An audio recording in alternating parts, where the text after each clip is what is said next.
Kalimera mga kababayan.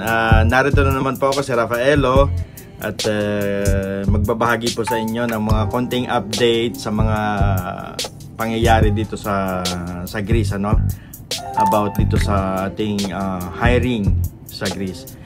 Well, bago po ko simulan yan, gusto ko lang po magpasalamat sa inyong lahat sa mga sumusuporta sa channel natin. At doon sa mga hindi naman natutuwa sa mga videos na ginagawa ko, maraming salamat din po sa inyo. Dahil at least kahit papaano nalalaman ko na may impact itong mga ginagawa ko, no? At inihilingi ko na rin po sa inyo na kung hindi pa po kayo nakapag-subscribe at bago lang po kayo napadaan sa channel natin, mag-subscribe na rin po kayo at pindutin nyo na rin po ang notification bell para mas lalo po kayong updated sa mga kaganapan dito sa Greece. At saka leave a comment na rin po para maging maganda yung community natin at maging mas involved kayo sa mga usap-usapan o sa ating community dito sa YouTube, no? So, yun po.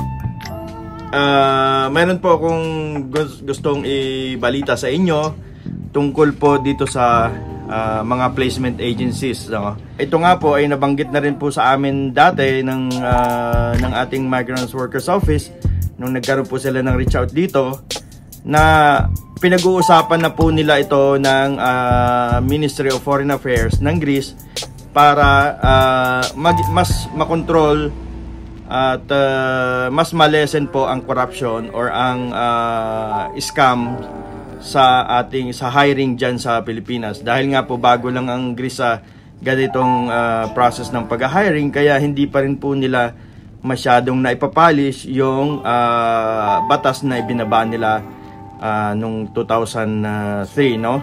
Meron pong bagong advisory ang ating Migrant Workers Office na nagsasabi na ang kanilang pong aaprobahang mga application ay ang mga application na manggagaling lamang po sa accredited foreign placement agencies, o kaya po yung official HR ng company na ina-applyan nyo ang pwedeng magbigay ng application or mag-apply para sa inyo para po kayo ay makuha dyan sa Pilipinas. Meaning po, kung meron pong may mga agents po kayo na hindi po talaga accredited ng ating pamahalaan or ng Migrant Workers Office, yun po ay madi-deny, no? Ito po ay magsisimula sa January 1, 2025. So next year po ito magsisimula.